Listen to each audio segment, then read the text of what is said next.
Remember, Adam, my father, by his will, left me but poor 1,000 crowns, and charged my brother on his behalf to breed me well. And there begins my sadness. My brother Jacques he keeps at school, and report speaks goldenly of his profit. As for my part, he keeps me rustically at home. This is it, Adam, that grieves me, and the spirit of my father, which I think is within me, begins to mutiny against this servitude. I will no longer endure it, though yet I know no wise remedy how to avoid it. Yonder comes my master, your brother. Go apart, Adam, and thou shalt hear how you will shake me up. Now, sir, what make you here? Nothing. I am not taught to make any. What mar you then, sir? Marry, sir, I am helping you to mar that which God made, a poor and worthy brother of yours, with idleness. Marry, sir, be better employed. Shall I keep your hogs and eat husk with them? What prodigal portion have I spent that I should come to this? Know you where you are, sir? Aye, sir, very well, here in your orchard. Know you before whom, sir? Aye, better than he I am before knows me. I know you are my eldest brother. The courtesy of nations allows you my better, in that you are the firstborn. But I have as much of my father in me as you. What, boy? Come, elder brother, you are too young in this. Wilt thou lay hands on me, villain? I am no villain, I am the youngest son of Sir Roland de Bois. Wert thou not my brother, I would not take this hand from thy throat till the other had pulled out thy tongue for saying so. Sweet masters, be patient, for your father's remembrance. Be at accord. Let me go, I say. I will not, till I please. You shall hear me. My father charged you in his will to give me good education. You have trained me like a peasant. The spirit of my father grows strong in me. Therefore, allow me such education as may become a gentleman, or give me the inheritance my father left me. With that, I will go seek my fortune. And what wilt thou do when that is spent? Beg? Well, sir, get you in. I will not long be troubled with you. You shall get some part of your will. I pray you, leave me. I will no further offend you than becomes me for my good. Get you with him, you old dog. Is old dog my reward? Most true I've lost my teeth in thy service. God be with my own master. He would never have spoke such a word. Is it even so? I will physic with your rankness, and yet give no 1,000 crowns neither. Send in Charles, the Duke's wrestler. I have a plan, and tomorrow is the wrestling. Good morrow, your worship. Good, Monsieur Charles. What's the new news at the new court? There is no news at the court, sir, but the old news. That is, the old duke has been banished by his younger brother, the new duke, and 3 or 4 loving lords have voluntarily exiled with him. Can you tell if Rosalind, the duke's daughter, be banished with her father? Oh, no, for the duke's daughter, her cousin, loves her son and would have followed her into exile or have died. Where shall the old duke live? They say he is already in the forest of Arden, and many merry men with him, and there they live like the old Robin Hood of England. Do you wrestle tomorrow before the new duke? Mary, I do, sir, and I understand that your younger brother Orlando plans to wrestle against me in disguise. Your brother is but weak and tender, and it would be a shame if he were to be damaged. I pray that you keep him from the wrestling tomorrow. Charles, I thank thee. I tell thee, Charles, that boy is the stubbornest young fellow of France, full of ambition, and a secret and villainous contriver against me, his natural brother. Therefore, use thy discretion. I had as lief thou didst break his neck as his finger. If you do not, he will never leave thee till he hath taken thy life. I assure thee, there is no one so young and so villainous this day living. I speak but brotherly of him. If he comes tomorrow, I'll give him his payment. If he ever go alone again, I'll never wrestle for a prize more. Farewell, good Charles. I hope I shall see an end of my brother in this, my soul, yet I know not why. It's nothing more than he. Yet he is so much in the heart of the world that I am altogether misprized. But it shall not be so long. This wrestler shall clear all.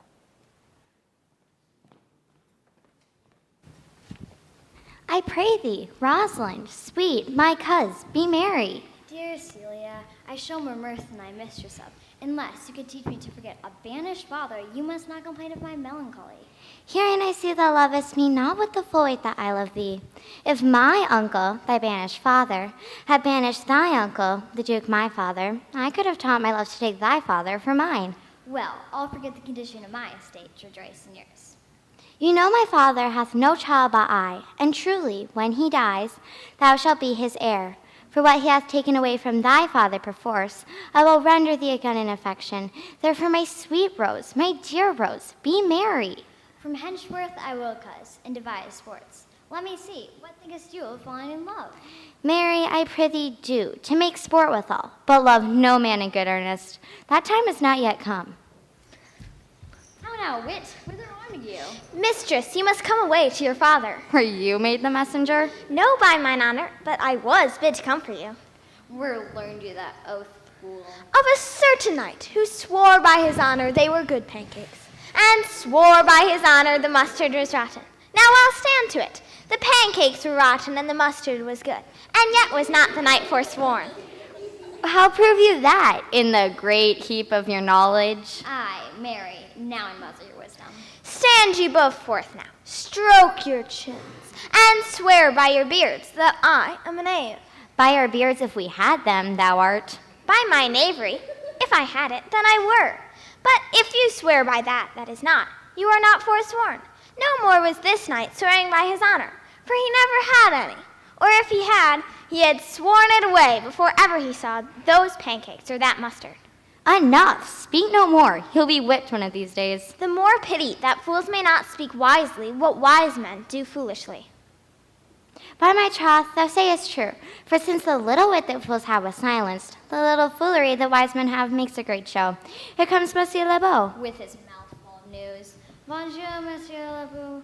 What's the news? Fair princess, you have lost much good sport. Sport of what color? What color, madam? How shall I answer you? As wit and fortune will. Or as the destinies decree. Well said. That was laid on with the trowel. Nay, if I keep not my rank. Thou hast losest an old smell. You amaze me, ladies. I would have told you of good wrestling, which you lost sight of. There comes an old man and his 3 sons. I can match this banning with an old tale. Once upon a time. The eldest of the 3 wrestled with Charles, the Duke's wrestler, which Charles in a moment broke 3 of his ribs, that there is little hope of life in him. So he served the 2nd and the 3rd. Yonder they lie, the poor old man, their father, making such a pitiful dole over them, that all the beholders take his part with weeping. I have seen such wrestling oft, laboring for destiny to make cool way the ranks of our youth, and I have seen them. Like an Olympian wrestling, this I have seen, but Charles' countenance still locked in steel, I never saw till now. Yea, by great Mars, the captain of us all, I never saw the like. Alas! But what is the sport, monsieur, that the ladies have lost? Why, this that I speak of. Thus men may grow wiser every day. It is the first time that ever I heard breaking of ribs was sport for ladies. Or I promise thee. But shall we see the wrestling, cousin? You must if you stay here, for here is the place appointed for the wrestling, and they are ready to perform it. Yonder, sure, they are coming. Let us now stay and see it. Come on, since the youth will be entreated, his own peril on his foreignness. Is yonder the man? Even he, madam. Alas, he is too young, yet he looks successfully. How now, daughter and niece? Have you crept hither to see the wrestling? Aye, my liege, so please you. Give us leave. You will take little delight in it, I can tell you. There are such odds in the man, and pity of the challenger's youth. I'd fain be dissuaded, but he'll not be entreated. Speak to him, ladies, see if you can move him. Call him hither, go, Monsieur Lebeau. Do so. I'll not be by. Monsieur the challenger, the princess call for you. I attend them with all respect and duty. Young man, have you challenged Charles the wrestler? No, fair princess, he is the general challenger. I come but in to try with him the strength of my youth. Young gentlemen, your spirits are too bold for your years. You have seen cruel proof of this man's strength. We pray you, for your own sake, to embrace your safety and give over this attempt. Do, young sir, your reputation shall not be misprized. We'll make it our suit to the Duke that the wrestling might not go forward. I beseech you, punish me not with your hard thoughts. If I be foiled, there is but one shame that was never gracious. If killed, but one dead that was willing to be so. I shall do my friends no harm, for I have none to lament me. The world nor injury, for in it I have nothing. Only in it I fill up a place, which may be better supplied when I have made it empty. The little strength I have, I would wear it with you. Come, where is this young gallant that so desires to lie with his mother earth? Ready, sir. You shall try but one fall. Now, Hercules, be thy speed, young man. I would I were invisible to catch the strong fellow by the leg. Oh, excellent, young man. If I had a thunderbolt in mine eye, I can tell who should go down. No more, no more. I beseech your grace, I am not yet well breathed. How dost thou, Charles? He cannot speak, my lord. Bear him away. Bear him away. What is thy name, young man? Orlando, my liege, the youngest son of Sir Orlando de Bois. I would thou hadst been son to some man else. The world esteemed, thy father honorable. But I did find him still mine enemy. Thou shouldst have better pleased me with this deed. Hast thou descended from another house? But fare thee well, thou art a gallant youth. And what thou hast told me of another father. Were I my father, cuz, would I do this? I am proud to be Sir Roland's son, his youngest son. It would not change that calling to be adopted heir to Frederick. My father loves the world, this his soul, and all the world is my father's mind. Had it before known, this young man, his son, I would have given him tears and entreaties, ere he should have thus ventured. Gentle cousin, let us go thank him and encourage him. Sir, you have well deserved, if you do keep your promises in love. But, as you have exceeded all promise, your mistress shall be happy. Gentlemen, this for me, one of the suits with fortune that could give more but that our hand experience. Shall we go, cuz? Aye, fare you well, fair gentleman. Can I not say I thank you? My better parts are all thrown down, and here that stands as a quintain, a mere lifeless block. He calls us back. My pride fell with my fortunes. I'll ask him what he would. Did you call, sir? Sir, you have wrestled well and are worth more than your enemies. Will you go, cuz? Have with you. Fare you well. What passion hangs its weights upon my tongue? I cannot speak to her, yet she urged conference. O poor Orlando, thou art overthrown, or Charles or something weaker masters thee. Good sir, I do in friendship counsel thee to leave this place. Such is now the Duke's condition that he misconstrues all that you have done. The Duke is humorous, he seeks your life. I pray you, and tell me, which of the two is daughter of the Duke that was here at the wrestling today? Neither his daughter, if we judge by manners, but yet indeed the lesser is his daughter. The other is daughter to the banished Duke. Sir, believe me, an absolute gentlewoman, full of most excellent differences, of very soft society and great showing. Indeed, to speak feelingly of her, she is the card or calendar of gentry, for you shall find in her the continent of what part a gentleman would see. I rest much bound to you. Fare you well. Then must I, from smoke unto the smother, from tyrant Duke unto a tyrant brother. But heavenly Rosalind! Why, cousin, why, Rosalind? Cupid have mercy, not a word. Not one to throw at a dog. No, thy words are too precious to be cast away upon cures. There is some of them at me. Come, lame me with reasons. Then there are two cousins laid up, when one should be lame with reasons and the other mad without any. But is all this for your father? No, some of it is for my child's father. Oh, how full of briars is this working day world. They are but burrs thrown upon thee in holiday foolery. I could shake them off my coat, but these burrs are in my heart. Hem them away. I could try if I could cry hem and have them. Come, come, wrestle with thy affections. Oh, they take a better part of a wrestler than I am myself. Oh, a good wish upon you. Is it possible, on such a senate, that you should fall into so strong a liking with old Sir Roland's youngest son? The Duke, my father, loved his father dearly. Doth it then ensue you should love his son dearly? By this kind of logic, I should hate him, for my father hated his father dearly. Yet I hate not Orlando. No, hate him not for my sake. Let me love him. And do you love him because I do? Look, here comes the Duke. With his eyes full of anger.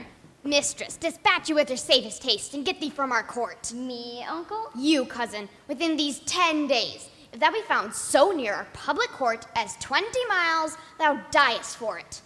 I do beseech your grace, let me the knowledge of my fault bear with me. If with myself I hold intelligence, or have acquaintance with my own desires, if that I do not dream or be not frantic, as I do trust I am not. Then, dear uncle, never so much as a thought unborn did I offend your highness. Thus do all traitors, if their purgation did consist in words, and they are as innocent as grace itself. Let it suffice thee that I trust thee not. Yet your mistrust cannot make me a traitor. Tell me whereon your light could depend. Thou art thy father's daughter, there's enough. So was your Royal Highness took his dukedom. So was your Royal Highness banished him. Treason, it is not inherited, my lord. Or if we did derive it from our friends, what's that to me? My father is no traitor.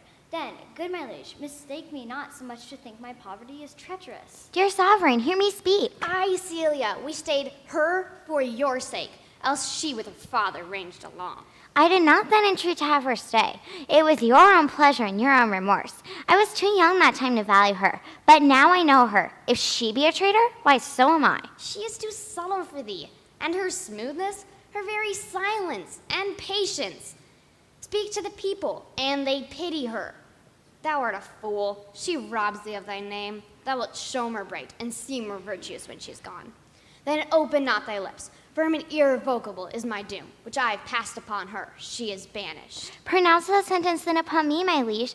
I cannot live out of her company. You are a fool. You, niece, provide yourself. If you outstay the time, upon mine honor and greatness of my word, you die. Oh, my poor Rosalind, whither wilt thou go? Wilt thou change fathers? I will give thee mine. I charge thee, be not more grieved than I am. I have more cause.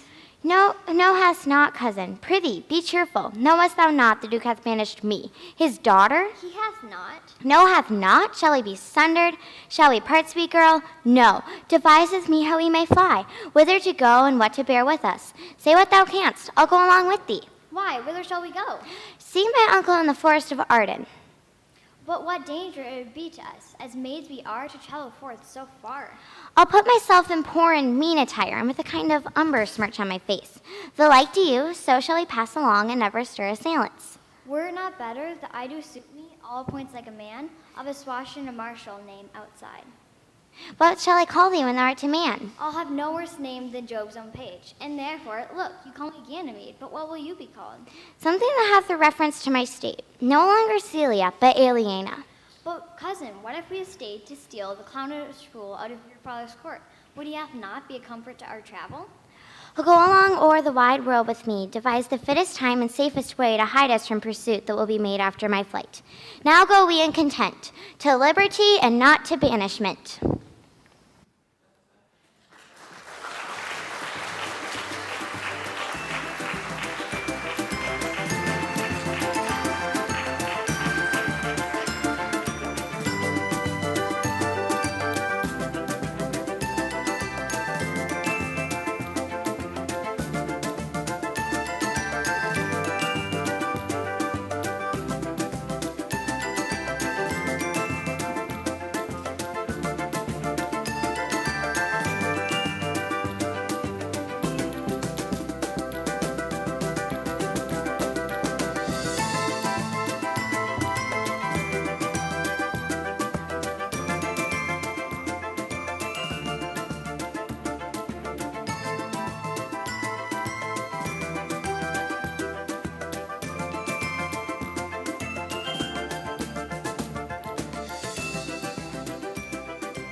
Now, my co-mates and brothers in exile, hath not, O custom, made this life more sweet than that of painted pomp?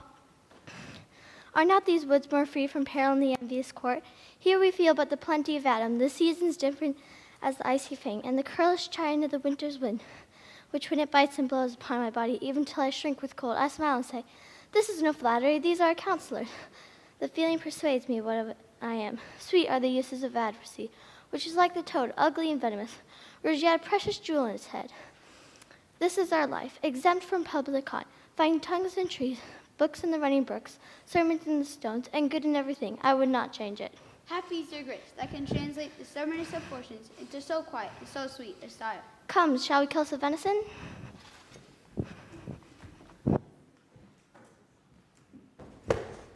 Can it be possible that no man saw them? Some villains of my court have consent and sufferance in this. I cannot hear of any that did see her. The ladies, her attendants of her chamber, saw her abed. In the morning early they found the bed untreasured of their mistress. Your daughter and her cousin did commend the parts and graces of the wrestling, that did but lately foil the sinewy Charles. And I believe wherever they are gone, that youth is surely in their company. Send to his brother, fetch the gowns hither. I'll make him find them. Do this suddenly, and then at Sergeant Inquisition quail, to bring again these foolish runaways.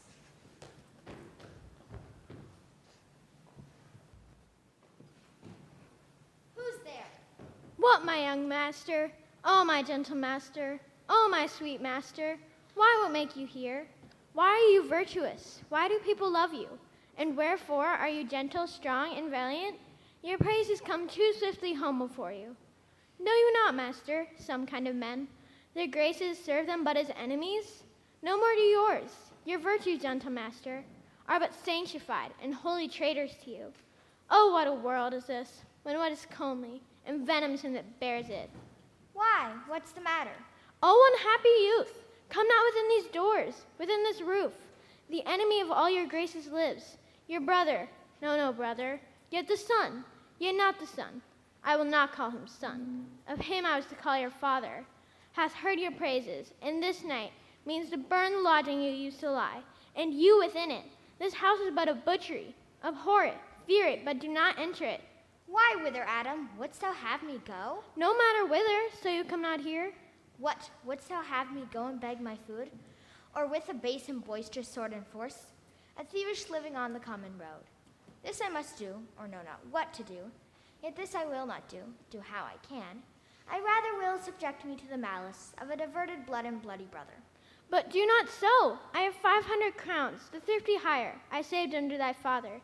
Take that, and he that doth the ravens feed, yea, providently caters to the sparrow. Be comfort to my age. Here's the gold, and all this I give you. Let me be your servant. Though I look old, yet I am strong and lusty. I'll do the service of a younger man, in all your business and necessities. O good old man, how well in thee appears the constant service of the antique world. Come thy ways, we'll go along together. And ere we have the youthful wages spent, we'll light upon some settled low content. Master, go on, and I will follow thee to the last gasp with truth and loyalty.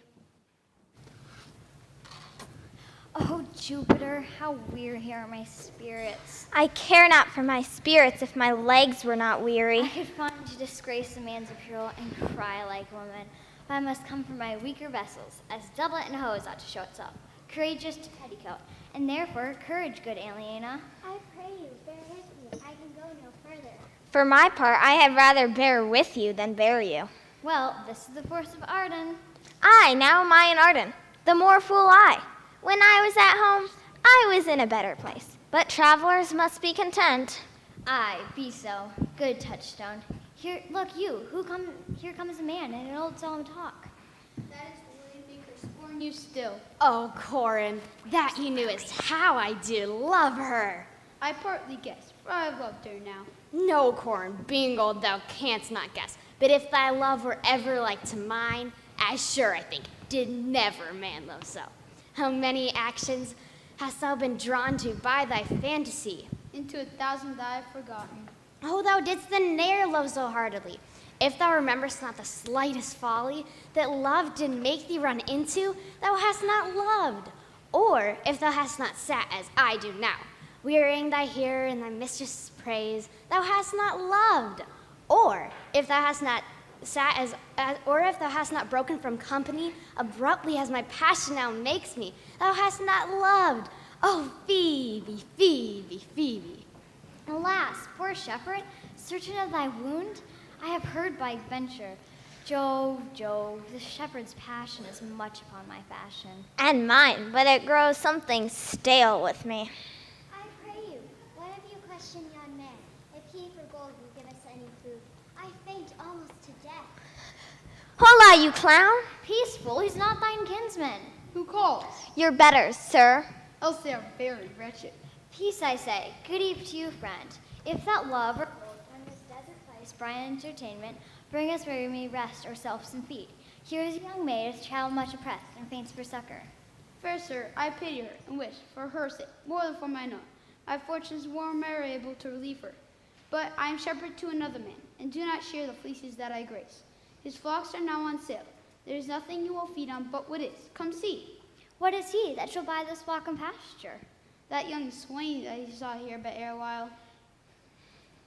I pray thee, if that love or gold can in this desert place buy entertainment, buy the cottage flock and pasture, and thou shalt have to pay for it of us. And we will mend thy wages. I like the place, and would willingly waste my time in it. Agreed.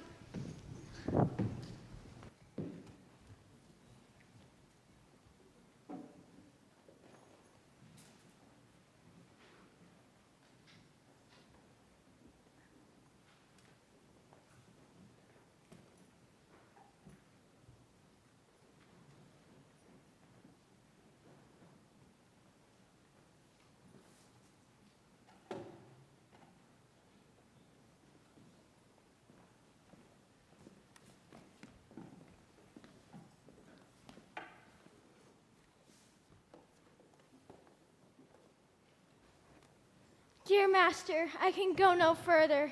Oh, I die for food. Here lie I down, measure out my grave. Farewell, kind master. Why, how no, Adam, no greater heart in thee. Live a little, comfort a little, cheer thyself a little. If this uncouth forest yield anything savage, I will either be food for it or bring it for food. I will bear thee to some shelter, and thou shalt not die for lack of a dinner. If there live anything in this forest, cheerly, good Adam. Why, how now, monsieur? Why do you look so merry? A fool. I met a fool of the forest, a motley fool, a miserable world. As I lived by food, I met a fool who laid him down and basked him in the sun, and railed on Lady Fortune in good terms, in good set terms, and yet a motley fool. What fool is this? O worthy fool, one that hath been a courtier, and says, if ladies be but young and fair, they have the gift to know it. And in his brain, which as dry as a remainder biscuit after a voyage, he has changed places crammed with observation, the which he vents in mangled forms. Oh, that I were a fool! I am ambitious for a motley coat. Thou shalt have one. It is my only suit, and I must have liberty of thought, to belong who I please, for so fools have. Invest me in my motley, give me leave to speak my mind, and I will through and through cleanse the foul body of the infected world, if they will patiently receive my medicine. Forbear and eat no more! Why, I have eaten none yet. Nor shalt not till necessity be served. Of what kind should this cock come of? Art thou thus a bolted man by thy distress, or else a rude despair of good manners, that in civility thou seemest so empty? You touched my vein at first. The thorny point of bare distress hath ta'en from me this show of smooth civility. But forbear, I say. He dies that touches any of this fruit, till I and my affairs are answered. You will not be answered with reason. I must die. What you would have your gentleness shall force, more than your force moves us to gentleness. I almost die for food, and let me have it.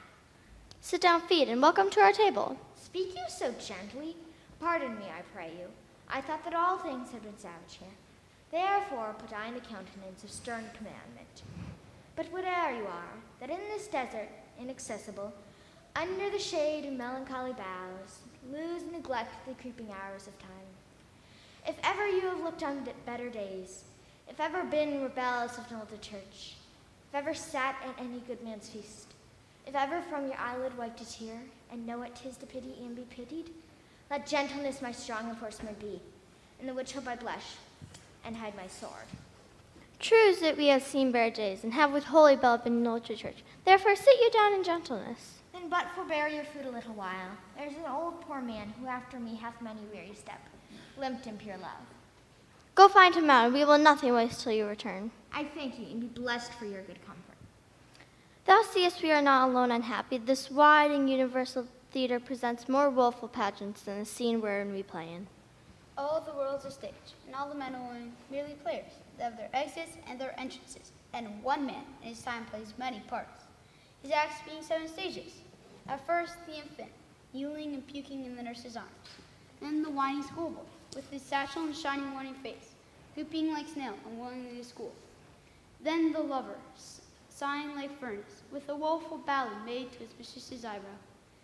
Then the soldier, full of strange jealousy, and bearded like the part, jealous in honor, son, and quick in quarrel, seeking the bubble reputation even in the cannon's mouth. Then the justice, in fair round belly, with good cape inlined, with eyes severe and beard formal cut, his youthful hose well saved dwarf's wife for his shank, and his big manly voice, turning again toward childish trouble, pipes and whistles in his sound. Then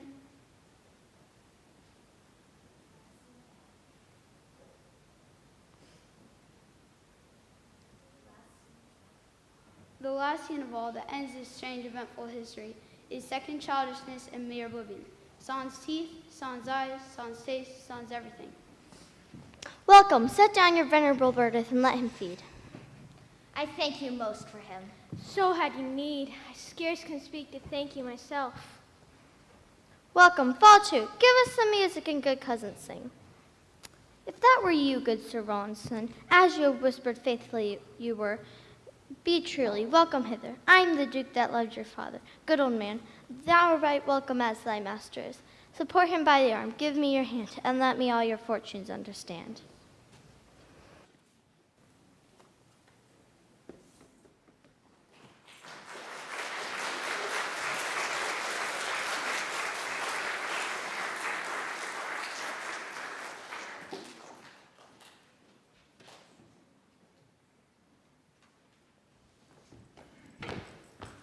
Not seen since? Sir, that cannot be. But were I not the better part made mercy, I should not seek an absent argument of my revenge. Thou present, but look to it. Find out thy brother, wheresoever he is. Seek him with a candle, bring him dead or living. Within this 12-month, turn thou no more to seek a living in our territory. All thy lands and things that thou dost call thine, worth seizure, do we seize into our hands, till thou canst quit thee by thy brother's mouth of what we think against thee. Oh, that your highness knew my heart in this. I never loved my brother in my life. More villain thou! We'll push him out of doors, and let my officers of such a nature make an extent upon his house and lands. Do this expediently, and turn him going.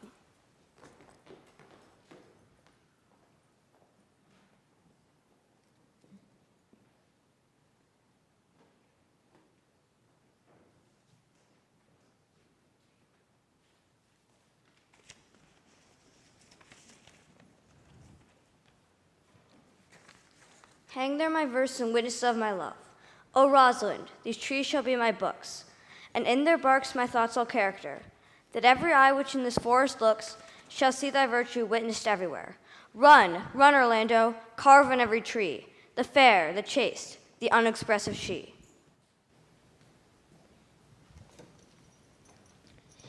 Good morrow, Master Shepherd William. How like you the shepherd's life, Master Touchstone? Truly, shepherd, in respect of itself, it is a good life. But in respect that it is a shepherd's life, it is not. In respect that it is solitary, I like it very well. But in respect that it is private, it is a very vile life. Now, in respect it is in the fields, it pleaseth me well. But in respect it is not in the court, it is tedious. Hast any philosophy in thee, shepherd? No more but that I know that he that wants money, means, and content is without 3 good friends. That the property of rain is too wet and fire to burn. That good pasture makes fat sheep, and that a great cause of the night is lack of the sun. Such a one is a natural philosopher. Sir, I am a true laborer. I earn that I eat, get that I wear, owe no man hate, envy in no man's happiness. Glad of other men's good, content with my harm, and the greatest of my pride is to see my ewes graze and my lambs suck. Here comes Master Ganymede. From the east to western inn, no jewels like Rosalind. Her worthy mounted on the wind, through all the Willowberry's Rosalind. All the pictures fairest line are but black to Rosalind. Let no fair be kept in mind, but the fair of Rosalind. I'll rhyme you so 8 years together. Dinners and suppers and sleeping hours excepted. Out, fool! For a taste. If a heart do lack a hind, let him seek out Rosalind. If the cat will, after kind, so be sure will Rosalind.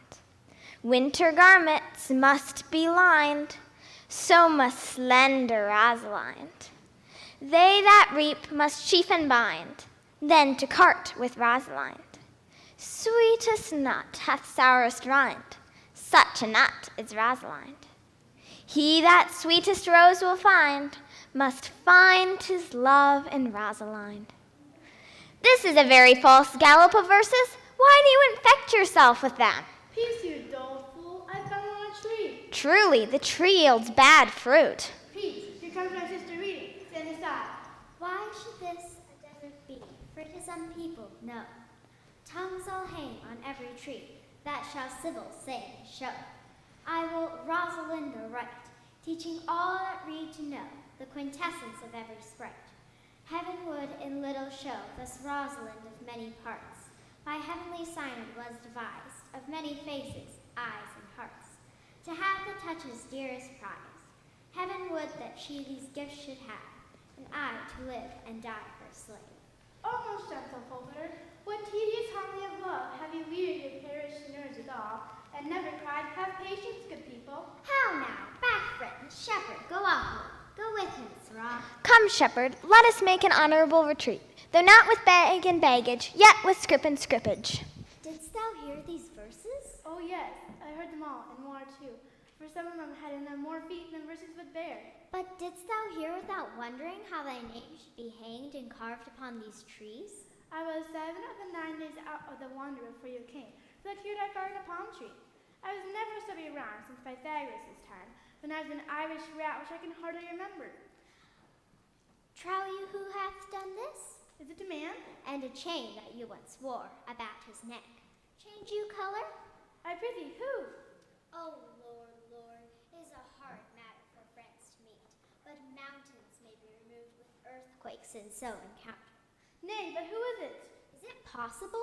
I prithee, its most petitionary of heavens, tell me who it is. Oh, wonderful, wonderful, and most wonderful, wonderful, and yet again wonderful, and after that, out of all hoop. Good my complexion. That's that being, though I am in comparison like a man, I have a devil and a hose in my disposition. 1 inch delay is more a south to discovery. I prithee, tell me who it is quickly, and speak apace. I would thou couldst stammer, that thou mightst pour this concealed man out of thy mouth, like wine comes out of a narrow-mouthed bottle, either too much at once, or none at all. I prithee, take the cork out of thy mouth, that I might drink thy tidings. Is he of God's making? What manner of man? Is his hair with the hat? Is his chin with the beard? Nay, he hath but a little beard. Why, God will send more. And if the man will be thankful, let me stay the growth of his beard, if thou lay not round his chin. It is young Orlando, who tripped up the wrestler's heels and your heart, both in an instant. Nay, do not mock me. Speak, said brow and true maid. In faith, cuz, 'tis he. Orlando? Orlando. He? Alas, the day. What shall I do with my devil and hose? What did he when thou sawest him? How said he? Wherein went he? What makes him here? Did he ask me? Where remains he? How parted he with thee? When shall we see him again? Answer me 1 word. You must borrow me gargantuous mouth first. But doth he know I am in the forest in man's apparel? Looks he as freshly as he did the day he wrestled? I found him under a tree, like a dropped apple. It may as well be called Job's tree when it dries for such fruit. Give me audience, good madame. Proceed. There lay he, stretched along like a wounded knight. Though it be pity to see such a sight, it well becomes the ground. Cry woe to thy tongue, I prithee. It curvets unseasonably. He was furnished like a hunter. Oh, ominous, he comes to kill my heart. I would sing my song without a burden. Thou bringest me out of tune. Do you not know I am a woman? Then I think I must speak. Sweet, say on. You bring me out. Soft, comes he not here? 'Tis he, sink by. I thank you for your company, but, good faith, I as lief have been myself alone. And so had I, but yet for fashion's sake, I thank you too for your society. God be with you. Let's meet as low as we can. I do desire, we may be better strangers. I pray you, mark no more trees writing love songs in their barks. I pray you, mar no more of my verses by reading them ill-favoredly. Rosalind is your love's name? Yes, just. I do not like her name. There was no thought of pleasing you when she was christened. What stature is she of? Just as high as my heart. You are full of pretty answers. Will you sit down with me? We two will rail against our mistress, the world, and all our misery. I would try no other breather in the world but myself, against whom I know most faults. First fault you have is to be in love. 'Tis a fault I will not change for your best virtue. I am weary of you. By my troth, I was seeking a fool when I found you. He is drowned in the brook. Look but in, and you shall see him. There I also see mine own figure. Which I take to either be a fool or a cipher. I'll tarry no longer with you. Farewell, good senior love. I am glad of your departure. Adieu, good Monsieur Melancholy. I was speaking like a saucy lackey. Do you hear, Forster? Very well, what would you? I pray you, what is the o'clock? You should ask me what time of day. There is no clock in the forest. There is no true lover in the forest. I'll sighing and groaning every hour will detect the lazy foot of time as well as the clock. And why not swift of time? Had not that been as proper? By no means, sir. Time travels in divers paces with divers persons. I'll tell you who doth aims withal, who time trots withal, who time gallops all, and who time stands still withal. I pray thee, who doth time trot withal?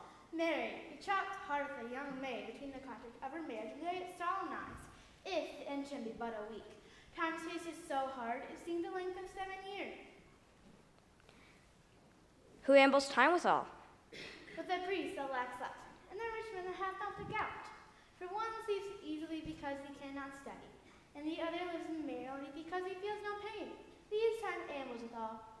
Who doth he gallop withal? The thief at the gallows. Though he go as softly as foot can fall, he finds himself too soon there. Who stays it still withal? But lawyers in the vacation, because they weep between term and term, then they perceive not how time moves. Where dwell you, pretty youth? But this shepherdess, my sister, here in the skirts of the like a fringe upon a petticoat. Are you native of this place? As the conies he dwell where she is kindled. Your accent is something finer than you could purchase and so remove to dwell in. I've been told so of many, but, indeed, an old religious uncle of mine taught me to speak, who was in his youth an invalid man, the one that knew courtship too well, for there he fell in love. I thank God I am not a woman. To be touched with so many giddy offenses, he hath generally taxed their whole sex withal. Can you remember any of the principal evils that he laid of the charge of women? They were none principal. They are like what another halfpence are. Every one fought to be monstrous, till his fellow fall comes to match it. I prithee, recount some of them. No, I would not cast away my physique, but on those who are sick. There's a man hunts the forest who abuses our young queens by writing Rosalind on their barks, hang O's on hawthorns, and elegies on brambles, all, forsooth, defying the name of Rosalind. If I could meet this fancy monger, I would give him some good counsel, for he seems to have the codition of love upon him.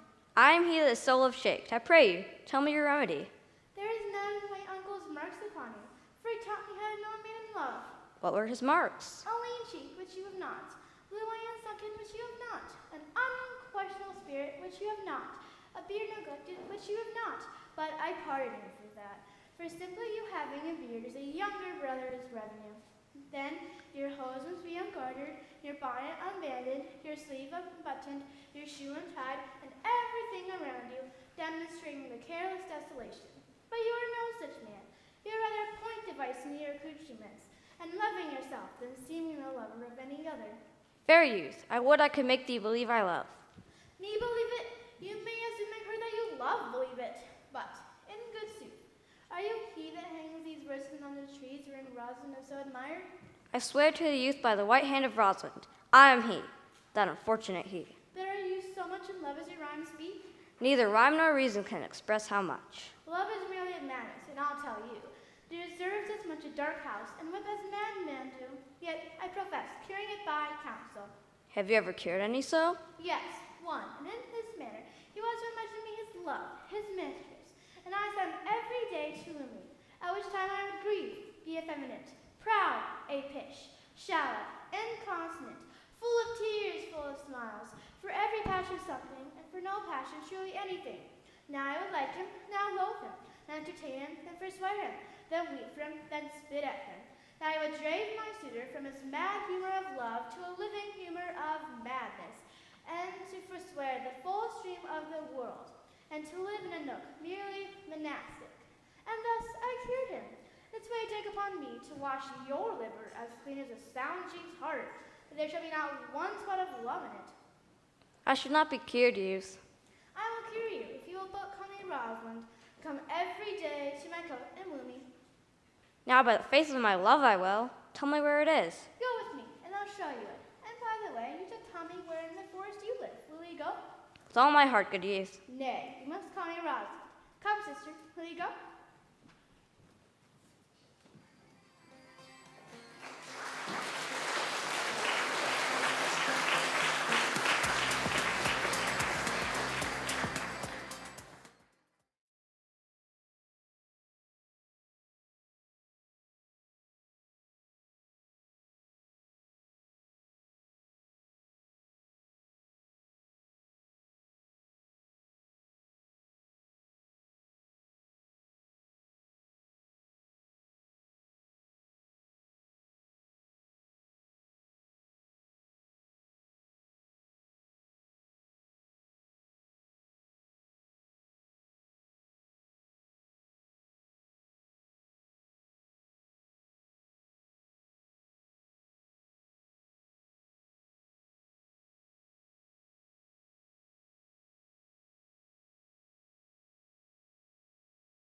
come apace, Audrey. I will fetch up your goats, Audrey. And how, Audrey? Am I the man yet? Doth my simple feature content you? Your features, Lord, warrant us what features. I am here with thee and thy goats, as the most capricious poet, honest Ovid, was among the Goths. Oh, knowledge ill-inhabited, worse than Jove in a thatched house. When a man's verses cannot be understood, it strikes a man more dead than a great reckoning in a little room. Truly, I would the gods had made thee poetical. I do not know what poetical is. Is it honest? Is it a true thing? No, truly, for the truest poetry is the most feigning, and lovers are given to poetry, and what they swear in poetry may be said as lovers, they do feign. Do you wish, then, that the gods had made me poetical? I do, for thou swearest to me thou art honest. Now, if thou wert a poet, I might have some hope thou didst feign. Would you not have me fair? Honest. No, truly, unless thou wert hard favored. For honesty coupled to beauty is to have honey as sauce to sugar.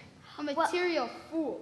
Well, I am not fair, so therefore I pray that the gods make me honest. Be as it may be, I will marry thee. And to that end I have been with Sir Oliver Martex, the vicar of the next village, who hath promised to meet me in this place of the forest and to couple us. I would fancy this meeting.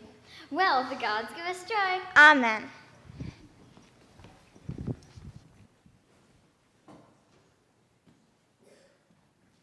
Never shocked me. I will weep. Do, I prithee, but yet have the grace to consider that tears do not become a man.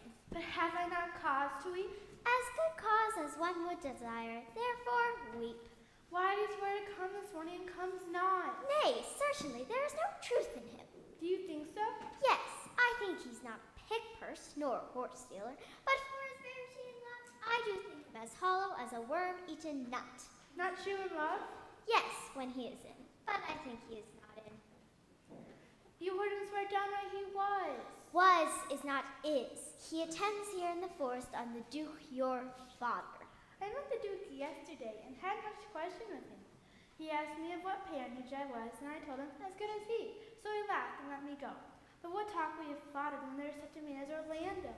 Oh, that's a brave man. He writes brave verses, speaks brave words, swears that brave oaths, and breaks them bravely. Who comes here? Sweet Phoebe, do not scorn me. Do not, Phoebe, say that you love me not, but say not so in bitterness. Now I do frown on thee with all my heart, and if mine eyes could wound, now let them kill thee. Oh, dear Phoebe, I would you knew the wounds invisible that love's keen arrows make. But till that time, come not thou near me. And why, I pray you, who might be your mother, that you insult, exalt, and all at once over the wretched? What though you have no beauty, as by my faith I see you have none? Must you wherefore be proud and pitiless? What means you this? Why do you look on me? Thinks you mean to tangle my eyes too. You foolish shepherd, why do you follow her? You are 1,000 times a proper man and she a woman. And mistress, know yourself, down on your knees, and thank heaven, fasting for a good man's love. For I must tell you friendly in ear, sell when you can, you are not from Marcus. Sweet youth, I pray you, chide here together. I'd rather hear you chide than this man woo. I pray you, do not fall in love with me, for I am falser than vows made in wine. Besides, I like you not. Come to our flock. Sweet Phoebe, Ha, what sayest thou, Silvius? sweet Phoebe, pity me. No, I am sorry for thee, gentle Silvius. Knowest now the youth that spoke to me erewhile? Not very well, but I've met him oft. He hath bought the cottage and the bounds that the old Carlo once was master of.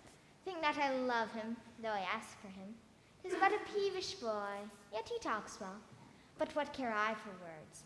Yet words do well when he that speaks them pleases those that hear. It is a pretty youth, not very pretty, but sure he's proud, and yet his pride becomes him. His leg is but so, and yet 'tis well. There be some women, Silvius, had they marked him, in parcels as I did, would have gone near to fall in love with him.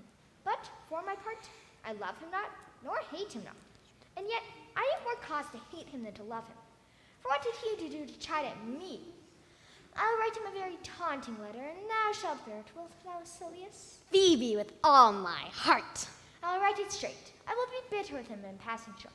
Come with me, Silvius.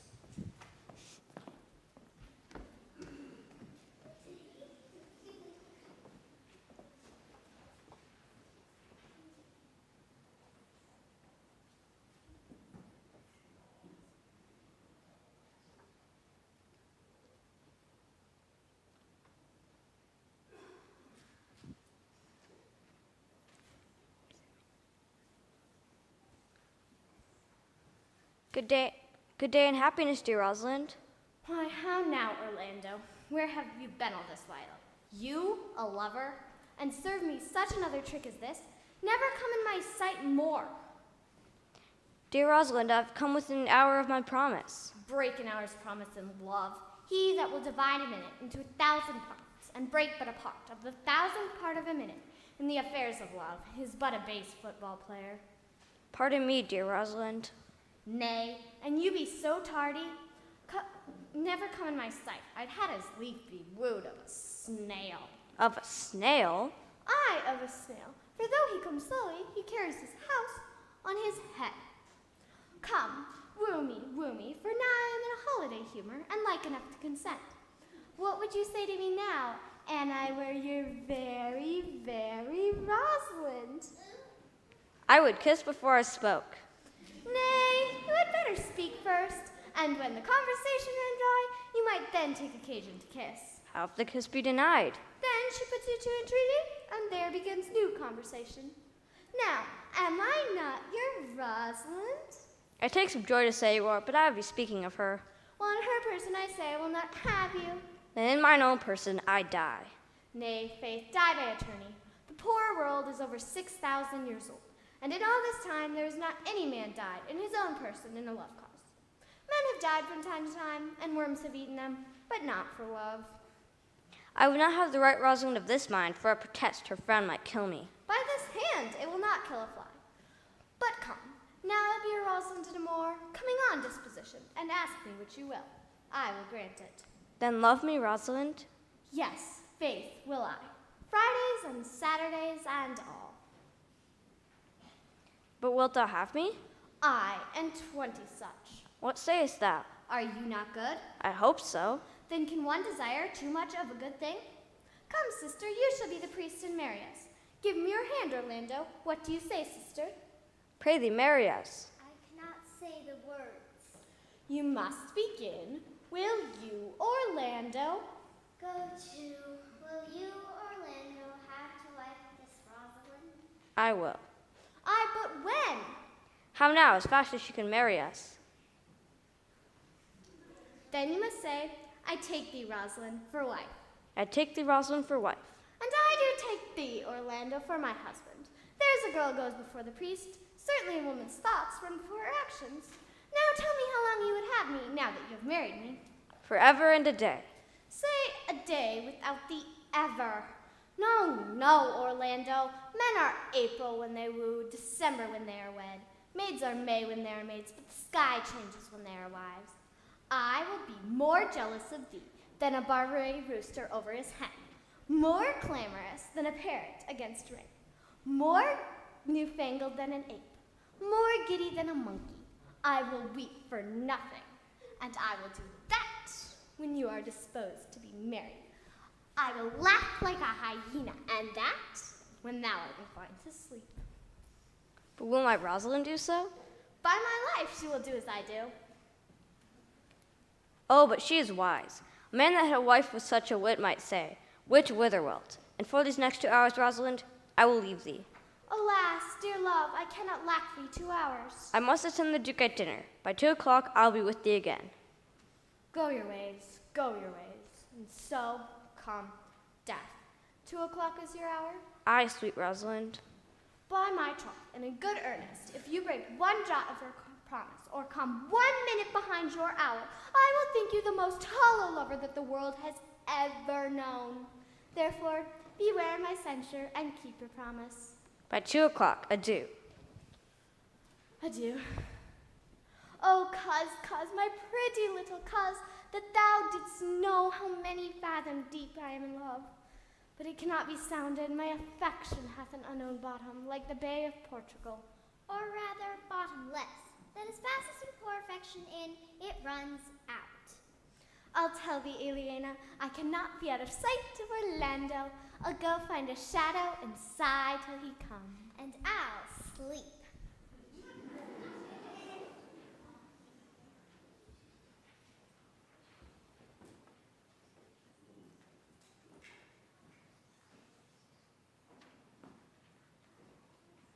How say you now? Is it not past 2 o'clock? And where is Orlando? I warned you. With pure love and a troubled brain, he hath gone forth to sleep. Look who comes here. My errand is to you, fair youth. My gentle Phoebe bid me give you this. I know not the contents, but as I did guess by the stern brow and waspish action which she did use as she was writing of it, it bears an angry tenor. Patience herself would startle at this letter. She says that I'm not fair, that I lack manners. She calls me proud, and she could not love me, were men as rare as Phoenix. Well, shepherd, well, this is a letter of your own device. No, I protest, I know not the contents, but Phoebe did write it. Come, you are a fool, and turned into the extremity of love. I say she never did invent this letter. This is a man's invention, and his hand. Sure, it is hers. Why, 'tis a boisterous and cruel style. Will you hear the letter? So please you, for I've never heard it yet, but too much of Phoebe's cruelty. She Phoebes me, mark how the tyrant writes. Art thou a god to shepherd turned, that a maiden's heart hath burned? Can a woman rail thus? Call you this railing? Was the eye of man did woo me, that could do no vengeance to me. He that brings this love to thee, little knows this love in me. Did you ever hear such railing? Call you this chiding? Alas, poor shepherd. Do you pity him? No, he deserves no pity. Wilt thou love such a woman? Well, go your way to her, for I see love hath made thee a tame snake. And say this to her, that if she love me, I charge her to love thee. Hence, not a word, for here comes more company. Good morrow, fair ones, pray you, if you know, where in the perilous of this forest stands a sheepcote fenced about with olive trees. West of this place, down in the neighbor bottom, the rank of ospreys by the murmuring stream. Left on your right hand brings you to the place. But at the Tsar, the house doth keep itself. There's none within. If that and I may profit by a tongue, then should I know you by description, such garments and such years. Are not you the owner of the house I did inquire for? It is no boast, being asked, to say we are. Orlando doth commend him to you both, and to that youth he calls his Rosalind. He sends this napkin. Are you he? I am. What must we understand by this? Some of my shame. If you'll know of me, what man I am, and how, and why, and where this handkerchief came. I pray you, tell it. When last the young Orlando parted from you, he left a promise to return again. Within an hour, in pacing through the forest, chewing the food of sweet and bitter fancy, lo, it befell, he threw his eye aside, and mark what object did present itself. A wretched, ragged man, o'ergrown with hair, lay sleeping on his back. About his neck a green and gilded snake had wreathed itself, and with her head nimble in thought's approach, the opening of its mouth. But suddenly, seeing Orlando, it unsunk itself, and with indented glides did slip away into a bush, under which bush's shade a lioness lay couching, set to pounce. When that the sleeping man should stir, this seen, Orlando did approach the man, and found it was his brother, his elder brother. Oh, I have heard him speak of that same brother, and he did render him the most unnatural that lived amongst men. And well he might so do, for well I know he was unnatural. But to Orlando, did he leave him there, food to the gaunt and hungry lioness? Twice did he turn his back in purpose so, but kindness, nobler ever than revenge, and nature, stronger than his just occasion, made him give battle to the lioness, who quickly fell before him. In a hurling from miserable slumber I awaked. Are you his brother? Was't you he rescued? Was't you who did so oft contrive to kill him? 'Twas I, but 'tis not I. I do not shame to tell you what I was, since my conversion so sweetly tastes, being the thing I am. But what about the handkerchief? In brief, he led me to the gentle Duke, who gave me fresh array and entertainment, committing me unto my brother's love, who led me instantly unto his cave. There stripped himself, and here upon his arm the lioness had torn some flesh away, which all this while had bled. And now he fainted, and cried, and fainting upon Rosalind, I recovered him, bound up his wound. He sent me hither, stranger as I am, to tell you this, that you might excuse his broken promise, and to give this napkin, dyed in his blood unto the shepherd youth, which he in sport doth call his Rosalind. Why, how now, Ganymede, sweet Ganymede? Many will soon and they do look on blood. There is more in it. Cousin Ganymede. Look, he recovers. I would I were at home. We'll lead you thither. I pray you, will you take him by the arm? Be of good cheer, youth. You a man? You lack a man's heart. I do so. I confess it. Sirrah, a body would think this was well counterfeited. I pray you, tell your brother how I counterfeit. Hi-ho. This was not counterfeit. Counterfeit, I assure you. Well then, take a good heart and counterfeit to be a man. So I do, but in faith I should have been a woman by right. Come, you look paler and paler. Pray you, draw homewards. Good sir, go with us. That will I, for I must bear answer back. Can you excuse my brother, Rosalind? I should devise something, but I pray you, commend my counterfeiting to him. Will you go?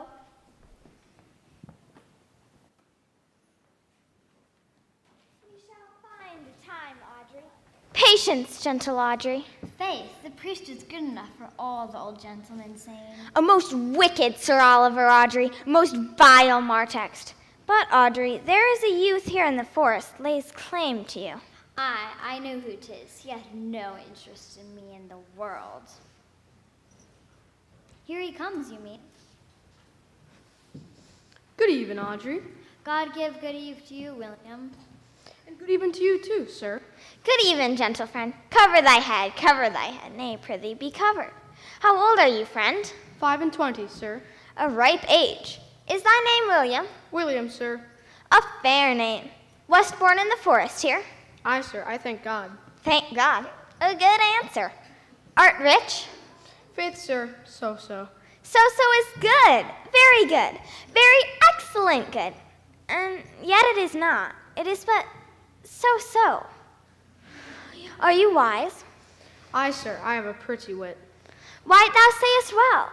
I do now remember a saying, the fool doth think he is wise, but the wise man knows himself to be a fool. You do love this man? I do, sir. Give me your hand. Art thou learned? No, sir. Then learn this of me. To have is to have. For it is a figure in rhetoric that drink, being poured out of a cup into a glass, by filling the one, doth empty the other. And all your writers do consent that ipse is he. Now you are not ipse, for I am he.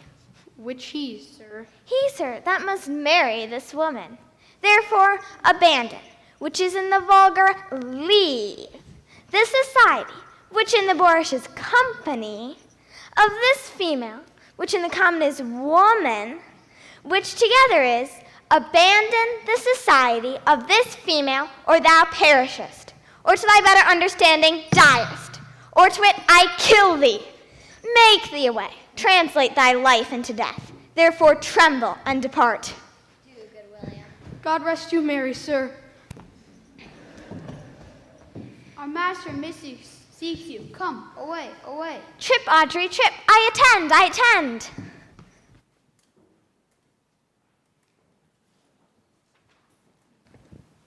Is it possible in so little acquaintance that you should like her? That but seeing you should love her? And loving woo, and wooing she should grant? And will you persevere to enjoy her? Neither cause the giddiness of it in question. I love Aliena. Consent that we may enjoy each other. It shall be to your good, for my father's house, and all the revenue that was old Sir Owen's will I estate upon you, and here live and die a shepherd. You have my consent, let your wedding be tomorrow. Thither will I invite the Duke and all his contented followers. And, wait. Go you, prepare Aliena, 'cause look you, here comes my Rosalind. God save you, brother. And you. Oh, my dear Orlando, how it grieves me to see thee wear thy heart in a scarf. It is my arm. I thought thy heart had been wounded with the claws of a lion. Wounded it is, but with the eyes of a lady. Did your brother tell you how I counterfeited to swoon when he showed me your handkerchief? Aye, and greater wonders than that. Oh, I know where you are, for your brother and my sister no sooner met than they looked, no sooner looked than they loved, no sooner loved than they sighed, no sooner sighed than they asked one another the reason, no sooner knew the reason, but they sought the remedy. And in these degrees they have made a pair of stairs to marriage, which they will climb incontinent. They are in the very wrath of love, and will together. Clubs cannot part them. They shall be married tomorrow, and I will bid the Duke to nuptial. But oh, how bitter a thing it is to look into happiness through another man's eyes. Why then, tomorrow I cannot serve your turn for Rosalind? I can live no longer by thinking. I will weary you then no longer with idle talk. Believe then, if you please, I can do strange things. I have, since I was 3 years old, conversed with a magician, most profound in his art, and yet not damnable. If you do love Rosalind so near the heart as your gesture cries out, when your brother marries Aliena, you shall marry her. Speakest thou in sober meanings? By my life I do. Therefore, put you in your best array. Bid your friends, for if you will be married tomorrow, you shall, and to Rosalind, if you will.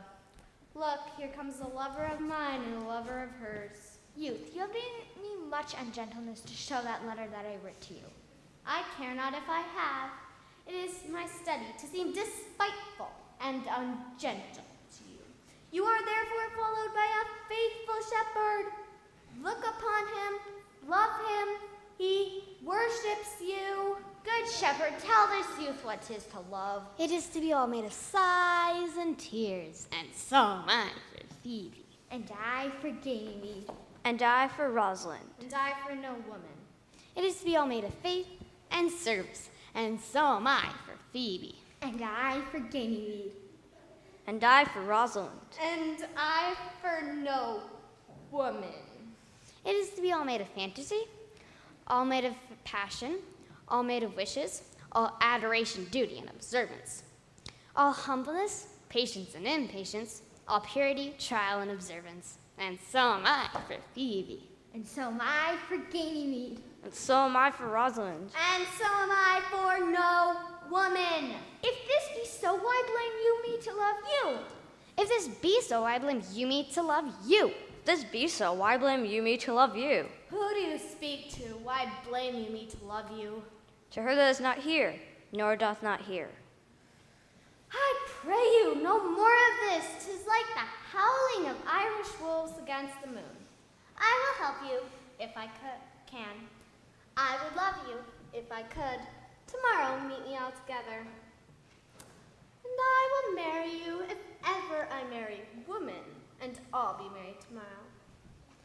I will satisfy you if ever I've satisfied man, and you'll be married tomorrow. I will content you if what pleases you contents you, and you will be married tomorrow. As you love Rosalind, meet. As you love Phoebe, meet. And as I love no woman, I'll meet. So fare you well. I have left you my commands. I'll not fail if I live.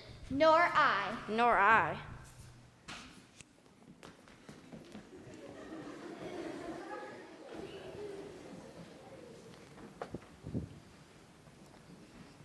Dost thou believe, Orlando, that the boy can do all this that he hath promised? I sometimes do believe, and sometimes do not. As those that fear they hope, and know they fear. I do remember in that shepherd boy some lively touches of my daughter's favor. My lord, the first time I ever saw him, methought he was a brother to your daughter. My good lord, this boy is forest born. There is sure another flood toward, and these couples are coming to the ark. Here comes a pair of very strange beasts, which in all tongues are called fools. Salutation and greeting to you all. Good, my lord, bid him welcome. This is the motley-minded gentleman that I have so often met in the forest. He hath been a courtier, he swears. If any man doubt that, let him put me to my purgation. I have trod a measure. I have flattered a lady. I have undone 3 tailors. I have had 4 quarrels, and like to have fought one. Is this not a rare fellow, my lord? He's as good as anything, and yet a fool. Now is there mirth in heaven. Good Duke, receive thy daughter. Hymen from heaven brought her, that thou mightst join her hand with his, whose heart within his bosom is. Fair lovers, you are fortunately met. Of this discourse we will hear more anon. And in the forest by and by with us, these couples shall eternally be knit. What say you now? What comfort have we now? To you I give myself, for I am yours. To you I give myself, for I am yours. If there be truth in sight, you are my daughter. If there be truth in sight, you are my Rosalind. If sight and shape be true, why then, My love adieu. I'll have no father if you be not he. I'll have no husband if you be not he. Or a ne'er wed woman if you be not she. Here's 8 that must take hands to join in Hymen's bands. You and you no cross shall part. You and you are heart and heart. You to his love must accord, or have a woman to your lord. You and you are sure together, as winter to foul weather. While to wedlock hymn we sing, feed yourselves with questioning, that reason wonder may diminish, how thus we met, in these things finish. Wedding is great Juno's crown, a blessed bond of board and bed. 'Tis marriage peoples every town, high wedlock then be honored. Honor, high honor and renown, 'tis marriage ground of every town. Love looks on tempests and is never shaken. It is a star to every wandering bark, whose words unknown those height be taken. Love's not time's fool, though rosy lips and cheeks within his bending sickle's compass come. Love alters not within his brief hours and weeks, but bears it out, even to the edge of doom. O my dear niece, welcome thou art to me, even daughter, welcome in no less degree. I will not eat my word. Now thou art mine. Thy faith my fancy to thee doth combine. Let me have an audience for a word or two. Duke Frederick, hearing how that every day men of great worth resorted to this forest, addressed a mighty power which were on foot, in his own conduct, purposely to bring his brother here and put him to the sword. And to the skirts of this wild wood he came, where meeting with an old religious man after some question with him was converted, both from his enterprise and from the world. His crown bequeathing to his banished brother, and all their lands restored to them again that were with him exiled. This to be true, I do engage my life. Every of this happy number that have endured shrewd days and nights with us will share the good of our returned fortune according to the measure of their states. Sir, by your patience, if I have heard you rightly, the Duke hath put on a religious life, and thrown into neglect the pompous court. He hath, whatever with him, he would always say. Methinks I hear him now. His pulse of words he scattered not in years, but grafted them to grow their end to bear. Let me not live, quoth he, after my flame not soiled to be the snuff of younger spirits, whose apprehensive senses all but new things disdain, whose judgments are mere fathers of their garments, whose constances expire before their fashions. This he wished Duke Frederick. How much are I bound to heaven in daily thanks, that hast turned such a duke, not only good and wise, but most religious, one that, in all obedience, makes the church his chief aim of honor. To strengthen that holy duty, out of dear respect, restores the land that once he took away. To him will I, out of these conversations, there is much to be heard and learned. You, to your former honor I bequeath, your patience and virtue well deserves it. You, to a love that your true faith doth merit. You, to your love, land, and great allies. You, to a long and well-deserved bed. You, to your wrangling, so to your pleasures. I am further than dancing measures. Stay, Jaquez, stay. See no pass am I. What you would have, I'll stay to know at your bending cave. Proceed, proceed. We will begin these rites as we do trust they'll end in true delights. It is not the fashion to see the lady the epilogue, but it is no more unhandsome to see the lord the prologue. If it be true the good wine needs no bush, 'tis true that a good play needs no epilogue. Yet to good wine they do use good bushes, and good plays to prove the better by the help of good epilogues. What case am I in then, that neither a good epilogue nor cannot insinuate with you on the behalf of a good play? I am not furnished like a beggar, and therefore to beg would not become me. My way is to conjure you, and I'll begin with the women. I charge you, O women, for the love you bear to men, to put like as much of this play as please you. And I charge you, O men, for the love you bear to women, as I perceive by your simpering none of you hates them, that between you and the women the play may please. If I were woman, I would kiss as many of you as had beards that pleased me, complexions that liked me, and breasts that I defied not. And I am sure, as many have had good beards, or good faces, or sweet breaths, will, for my kind offer, when I curtsy, bid me farewell.